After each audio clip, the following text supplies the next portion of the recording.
is right on tape. It made me wonder at the end of a long week, was this a lie too? I will never lie to you. I will never tell you something I do not believe. I will never put anyone's interests ahead of yours. That was from the campaign. But this, now, the Trump presidency, this is what a crisis of leadership looks and feels like. Every week, another scandal. Every week, another cover-up. This week, it involved Rudy Giuliani. You see him there on Hannity. He was talking about Stormy Daniels and the payoff and the questions about when she was really paid off and how, when did Trump know? Were laws violated? Oh, and were there other Stormies too? He was on ABC's This Week just a couple hours ago, and he didn't rule it out. This week, I have to admit, I chuckled at some of the banners on screen, some of the headlines calling this a White House credibility crisis. I mean, that is true. That's objectively true. It is a crisis, but it's been true since day one. Reporters are always trained to cover what's new, what's different, what you got, what's happening. But Trump's fibs and falsehoods are the opposite. They're not new. He's been behaving this way his whole life. Heck, Trump entered politics on a lie about President Obama. So what is new? I've been thinking about that, trying to figure out what is new. I think the answer is the reporting. Reporters are revealing Trump's lies one by one. You know, Stormy Daniels made a cameo on SNL last night, but she's only a household name thanks to the reporting by the Wall Street Journal and other outlets. Same for Dr. Harold Bornstein, also parodied by SNL. That's the president's former doctor. NBC got a hold of him recently, and he revealed that his office was, his word, raided by Trump's bodyguard and lawyer. Bornstein then told CNN that his hyperbolic letter attesting to Trump's health back in 2015 was not truthful. Quote, Trump dictated that whole letter. I didn't write that letter. I just made it up as I went along. Let's just sit with that for a minute. Trump attacked Hillary Clinton's health during the campaign, but he made up his own doctor's letter? Enough is enough. Yet there are people out there, a lot of them, who think the press should not be covering the president this way, who say we should not call lies lies. The journalist shouldn't be the one to say that the president or that his spokesperson is lying, because what that does to 50% of the country is it makes them feel like they're not credible to listen to. But this shouldn't be about feelings. This should be about facts. Let's bring in someone who has lived through this before. Carl Bernstein, of course, one half of the famed duo that broke the Watergate story wide open. And of course now, Carl, you've been covering the Trump presidency. I've heard you on air saying, follow the money, follow the lies. But how do we keep up with all the lies? How do we know which ones to follow and how to prioritize them? I think that what we need to do is consider context, which is a big part of the best obtainable version of the truth, in how we report these lies and how we follow the money. And what we judge is important. We have to remember there is an unprecedented investigation going on by a special prosecutor who is looking into the question of whether the President of the United States has knowingly or unknowingly colluded with or been aided by a hostile foreign power during an election. And there are indeed suggestions that keep turning up in these lies by the President of the United States that there may be some truth to those allegations. There may not be. But what's clear is that there is an investigation that needs to go forward, and that the President of the United States and those around him are trying to get the American people and the press and the country and the political system to ignore what really needs to be looked at here and instead conduct a cold civil war against the truth.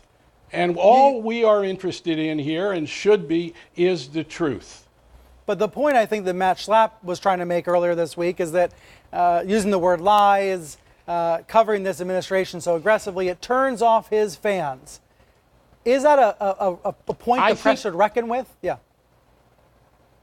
yes, it's a point we should reckon with in terms of there's no need for us to be pejorative. But when a lie is significant, and we know it's significant, and when readers and viewers will recognize it's significant, such as what we've seen in the last week, particularly around Michael Cohen, around Stormy Daniels, there is relevance to that. And people are smart enough to know that these are lies when it's pointed out by the press.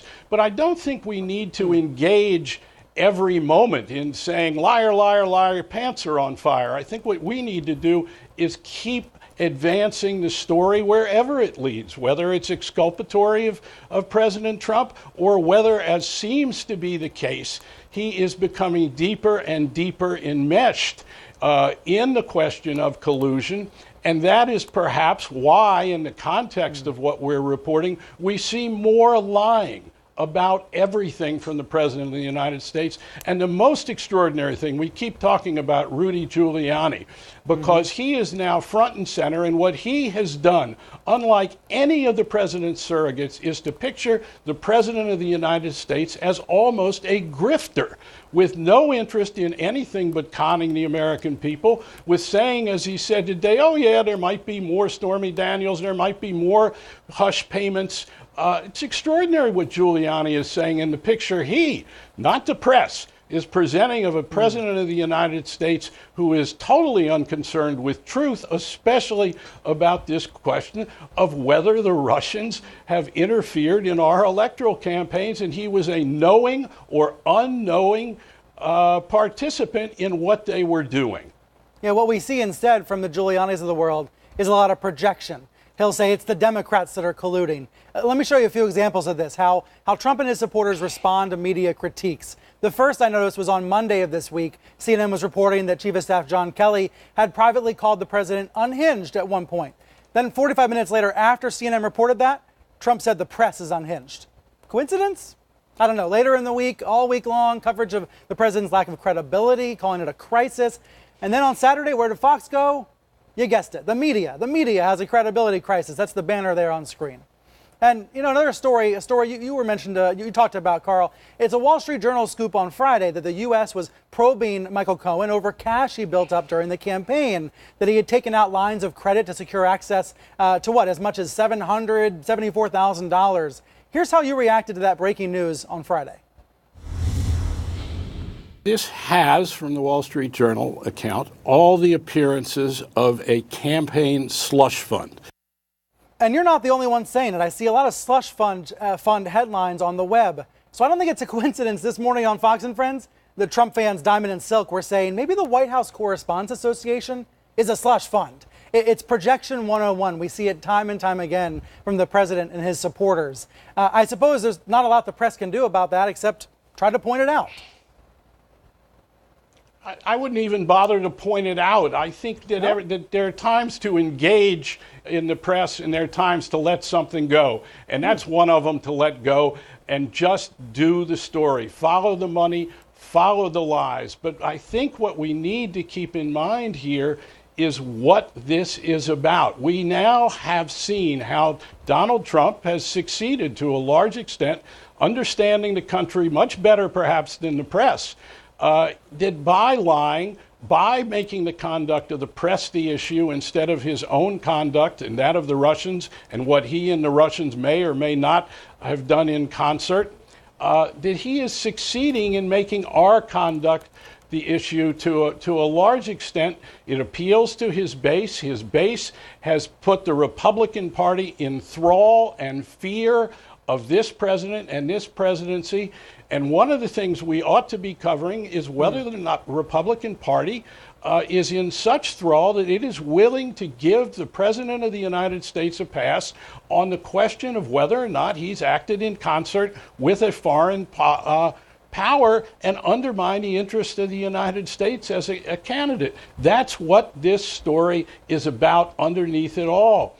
And the Republicans continue to understand that he has gotten the country to go along with his demagogic vision of who we are.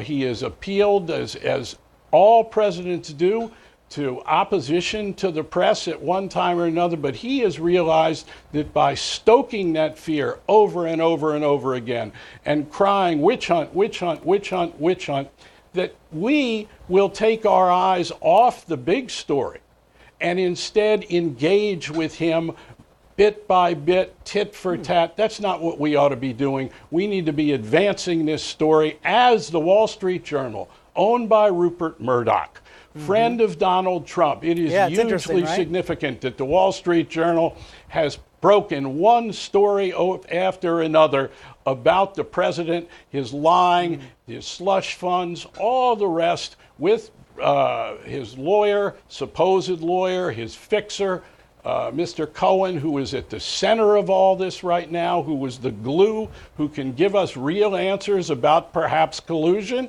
about financial arrangements that seem to be perhaps illegal, that have broken laws.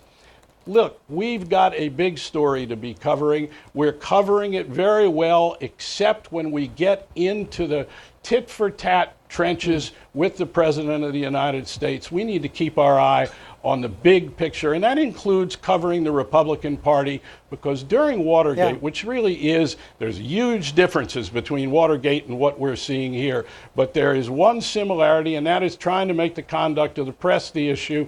And what the press did in Watergate is it kept covering the story. The cover-up unraveled, the facts became known, and partly because Republicans who were in and willing to engage in a bipartisan investigation, as they are not now, were swayed by the facts. And I think if we keep our nose to the grindstone and keep reporting the facts as we're doing, there will